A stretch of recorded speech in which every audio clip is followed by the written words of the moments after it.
Jacob arrives at Laban's home. Genesis chapter 29, verse 1 to 14.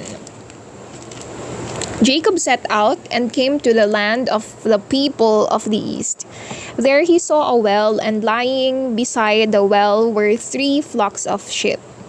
For it was at this well that the flocks were watered, and a large stone covered the mouth of the well. Then when all the flocks gathered there, the shepherds rolled away the stone from the opening of the well, watered their flocks, and replaced the stone at the mouth of the well.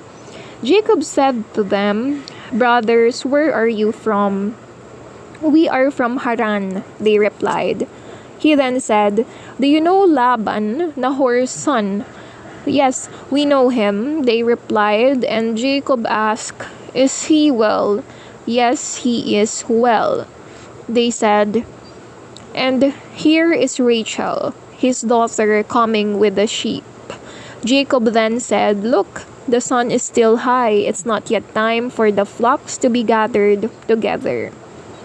Water the sheep and let them graze."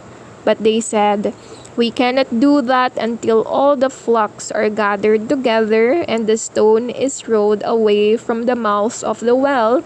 It's then we water the sheep." He was still speaking when Rachel arrived with her father's flock, for she looked after them. As soon as Jacob saw Rachel, he went forward and rolled the stone from the mouth of the well and then watered Laban's flock. Then Jacob kissed Rachel and wept aloud.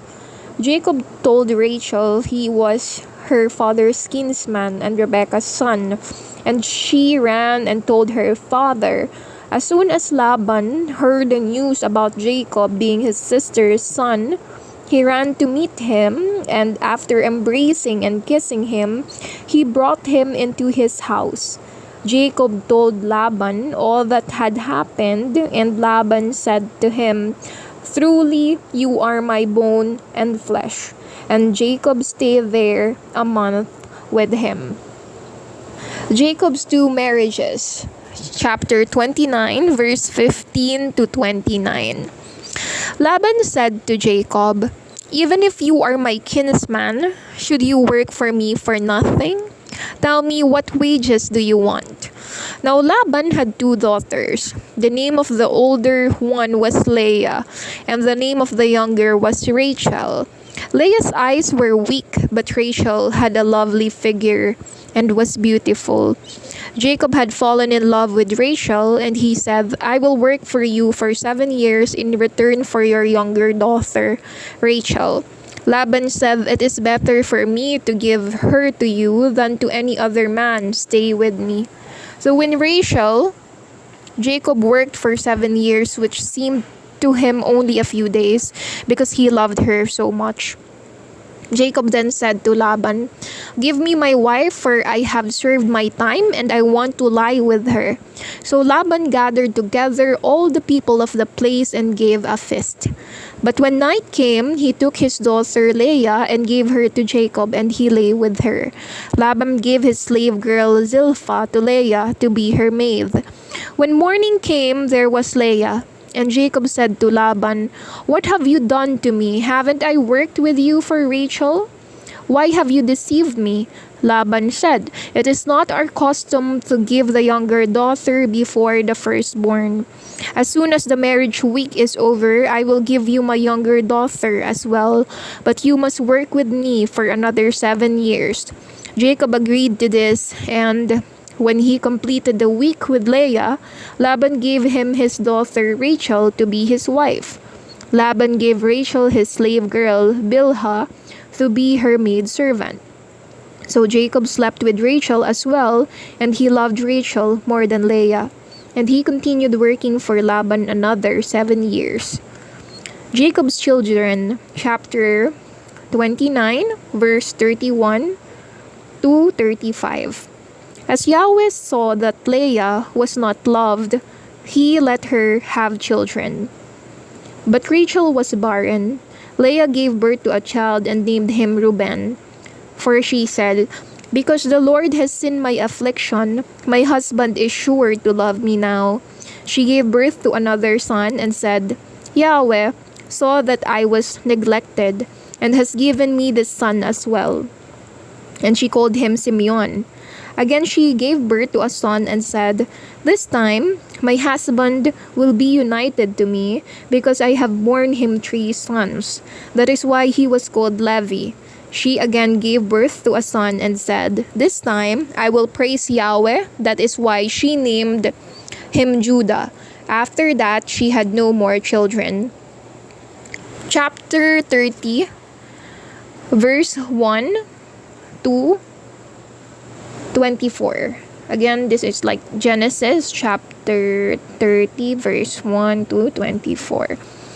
When Rachel saw that she bore Jacob no children, she became jealous of her sister, and so she said to Jacob, "Give me sons or I shall die." Jacob became angry and said to her, "Is it my fault that God has deprived you of children?" She then said, "Here is my servant Bilhah. Sleep with her so that she may give birth on my knees, so the child will be mine." And she gave Bilhah, her servant, as wife to Jacob. She became pregnant and bore him a son. Rachel then said, "God has done me justice. He has heard my prayer and given me a son." That is why she named him Dan. Bilhah, Rachel's servant, bore a second son to Jacob. And Rachel said, "I have had a mighty struggle with my sister, and I have won." And so she named her son Naphtali. When Leah saw that she had stopped having children, she took her servant Zilpah and gave her to Jacob as a wife. Zilpah gave birth to a son for Jacob. Leah said, "How fortunate," and named him Gad. Leah's servant bore a second son to Jacob. Leah said, "How happy I am. Women will call me happy." So she named him Asher.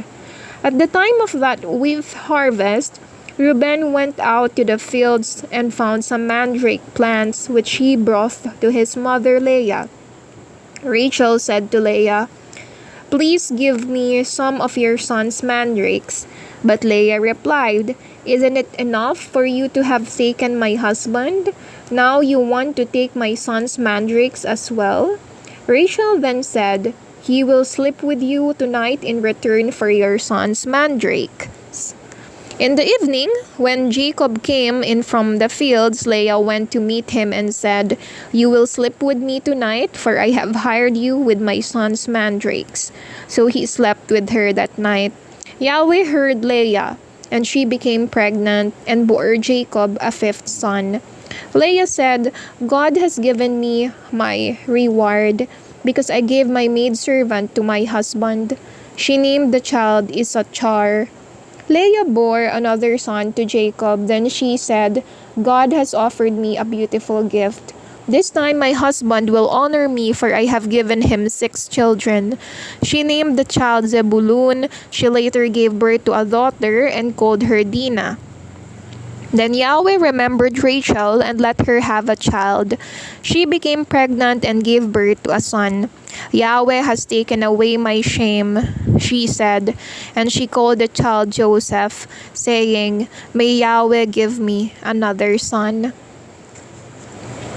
Other legends, chapter 30, verse 25 to 34. After Rachel had given birth to Joseph, Jacob said to Laban, "Let me go so that I may return to my homeland. Give me my wives and my children for whom I have served you, and let me go, for you know how well I have served you." Laban said, "If I have won your friendship, I have learned from signs that Yahweh has blessed me because of you." He then added, "Say what you want for wages, and I will pay you." Jacob said, "You know how well I have served you, and how your cattle have prospered with me. For you had little when I came, but since I have been with you, there has been a considerable increase, and Yahweh has blessed you. But now, when am I to do something for my own household?" Laban asked, "What shall I give you?" Jacob replied, "You will give me nothing, but if you do for me what I ask, I will continue to pasture and look after your flock. Today I shall go through your flock, removing from it every black lamb, and the spotted and speckled among the goats. This shall be my wages. My honesty will answer for me later. When you come to look into my wages, any goat among my herd that is not spotted or speckled, any lamb found among the sheep in my possession that is not black will be counted as stolen." Laban said, "Agreed, it will be as you say."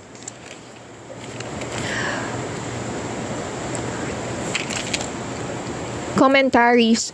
We have already mentioned how ancient traditions explain by means of questionable etymology the meaning of personal names or places. Such is the case for the sons of Jacob. Reuben, "He saw my humiliation." Simeon, "He heard." Levi, "He will be attached." Judah, "I will celebrate Yahweh." Dan, "He has given me justice." Naphtali, "I have fought. God, happiness has come." Asher, "For my delight." Issachar, "He made a wager." Zebulun, "He has given me a beautiful gift." Joseph, "He has added." And later, Benjamin, "The son of my right." Chapter 30, verse 35 to 43.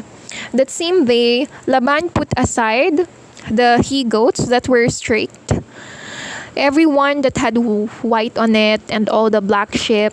This he handed over to his sons, and he put a distance of a 3 days' journey between himself and Jacob. So Jacob looked after the rest of Laban's flock.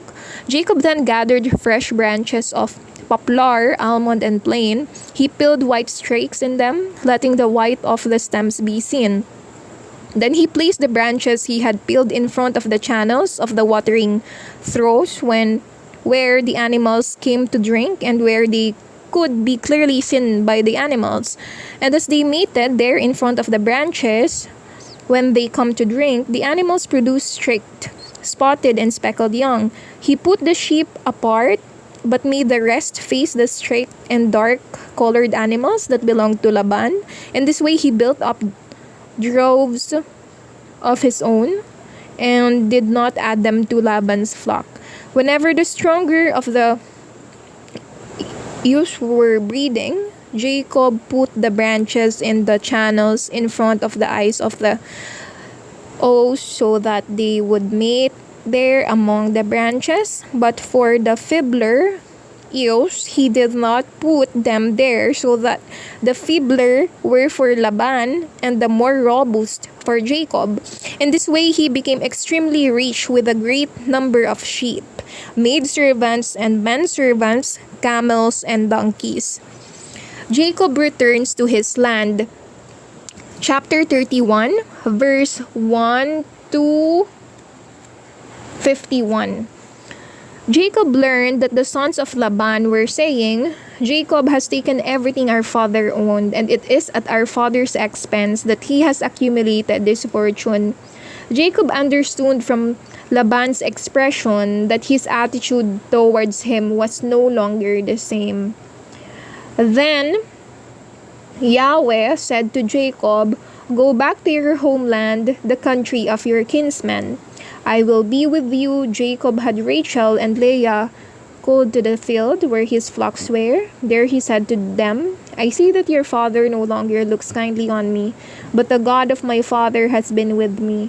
You yourselves know that I have served your father with all my strength, but your father has not been straight with me, changing my wages 10 times. But God has not allowed him to do me harm. Whenever he said, 'The spotted ones will be your wages,' then all the ewes had spotted lambs.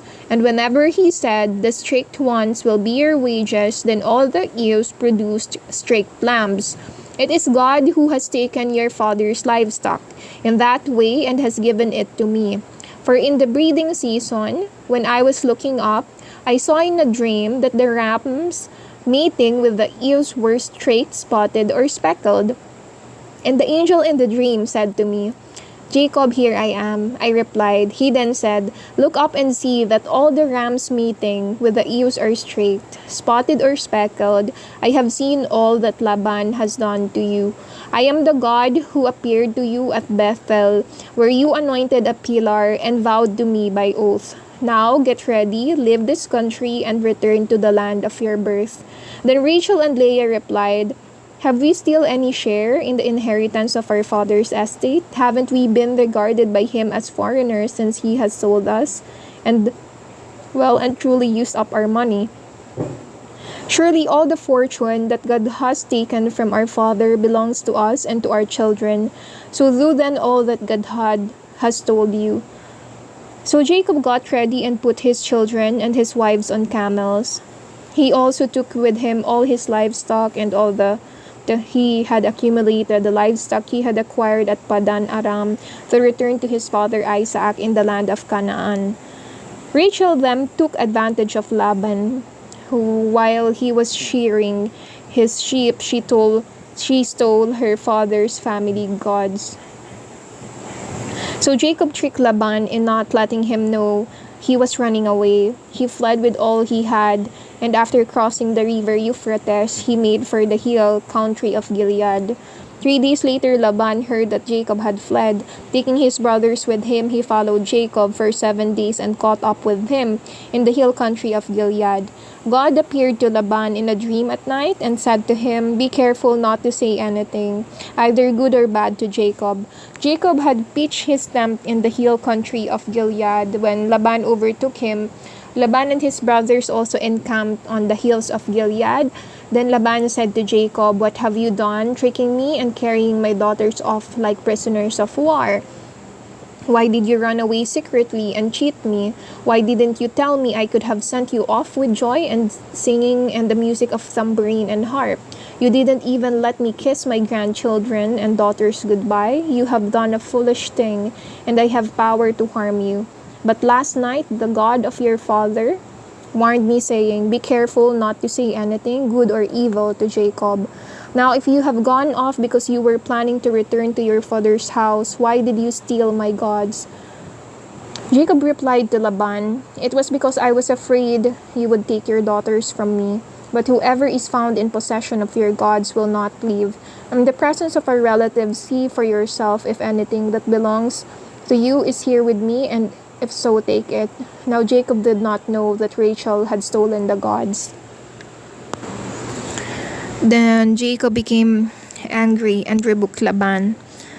"What is my crime?" he asked him. "What sin of mine makes you hound me down? Now that you have searched through all my belongings, have you found anything that belongs to your household? If so, let it be seen here in the presence of your family and mine, and let them judge between the two of us. During the 20 years I have been with you, your ewes and your she-goats have not miscarried, and I haven't eaten any of the rams from your flocks. I haven't brought you any animal torn by a wild beast. I suffered the loss, and you demanded payment from me to whatever was stolen by day or night. During the day I have been stifled by the heat, and at night I have suffered from the cold, and sleep has left my eyes. It's 20 years that I've been with you. I worked 14 years for your 2 daughters and 6 years for your flocks, and 10 times you have altered my wages.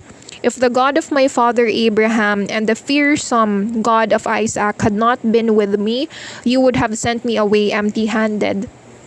But God has seen my hardship and the toil of my hands, and last night he passed sentence." Laban answered and said to Jacob, "The daughters are my daughters, the children are my children. These sheep are my sheep, and all that you see are mine. How can I harm today these daughters of mine or their children? Come now, let us make a treaty, you and me, and let it be a witness between us." Jacob took a stone and set it up as a pillar.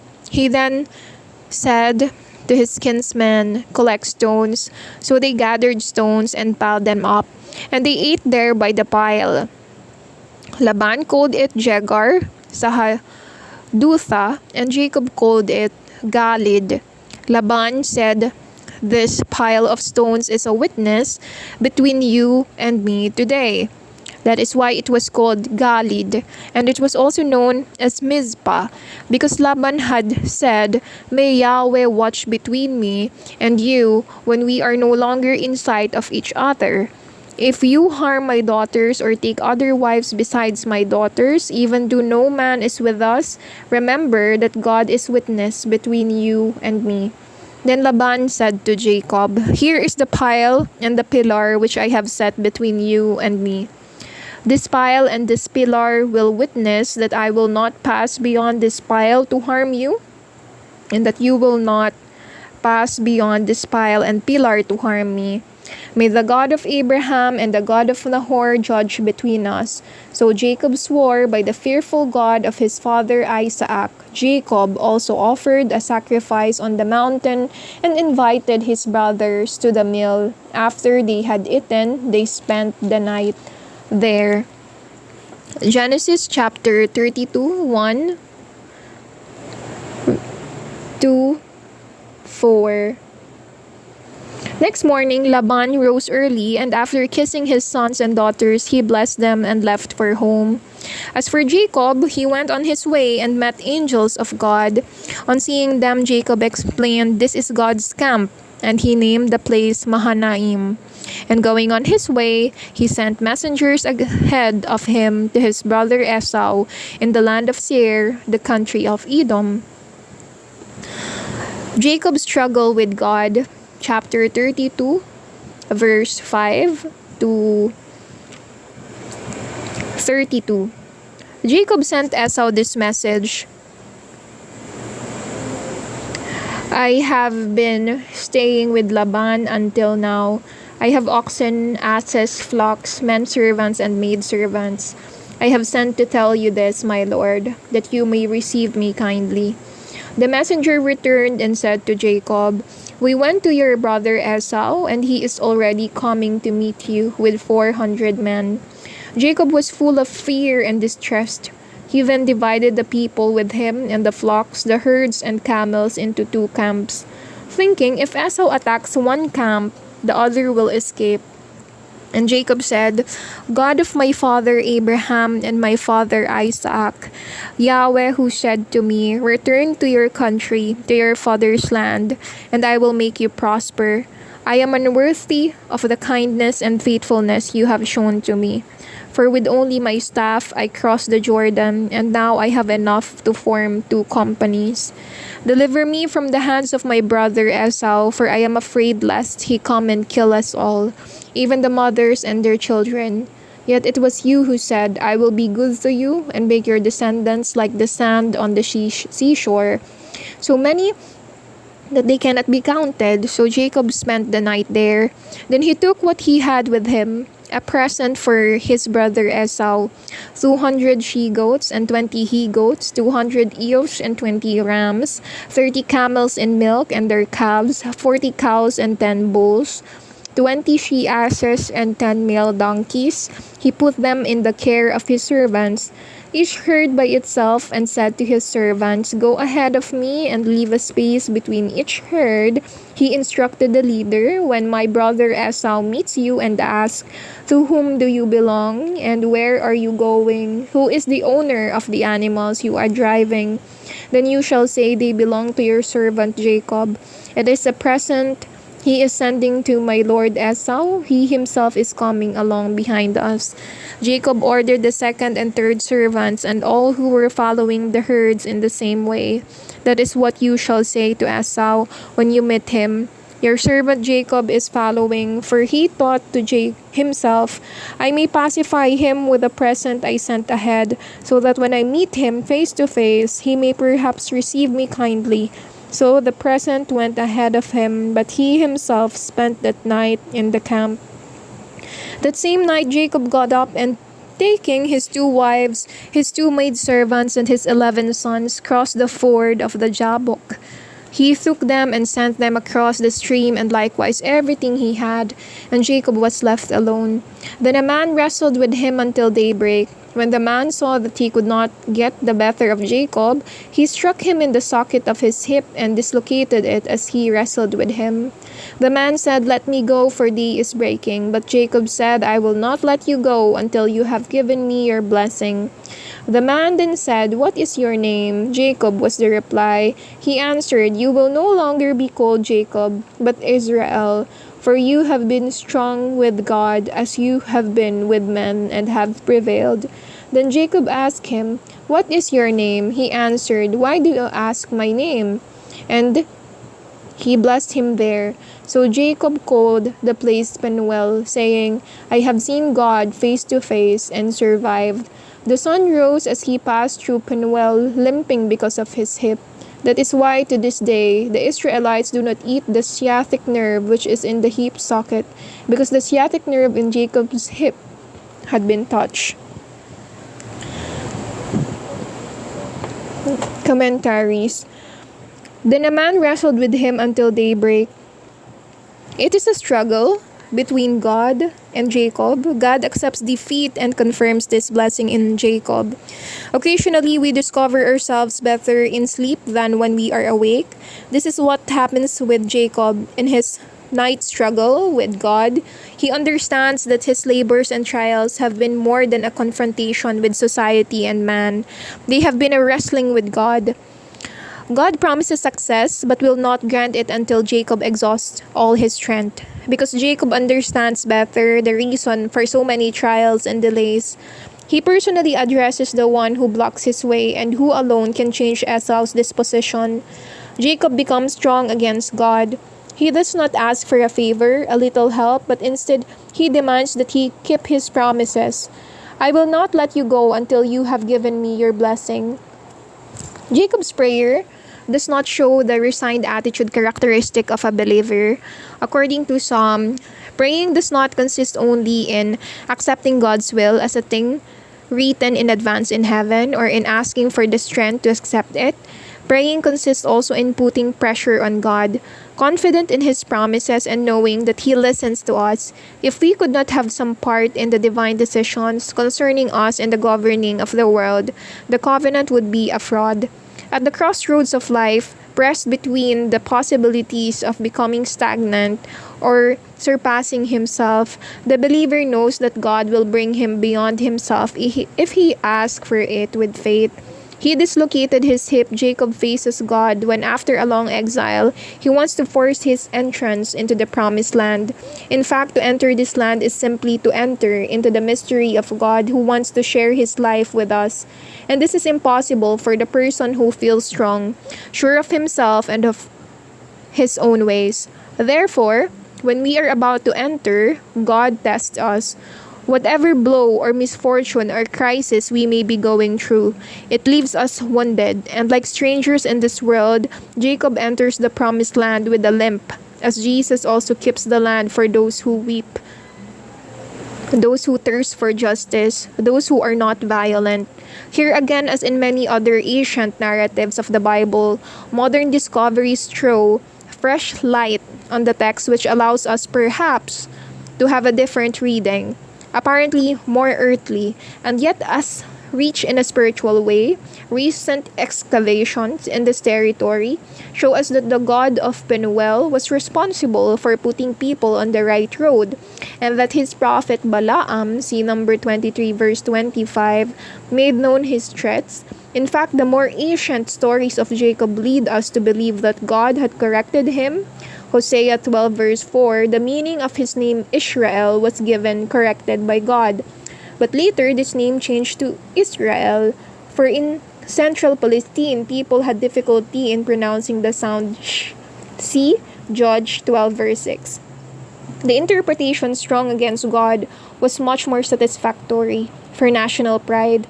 It may be assumed that in the primitive tradition, when Jacob returned proud of his wives, of his sons, and of all he had acquired in a more or less honest way, God stopped him, threatened him, and wounded him.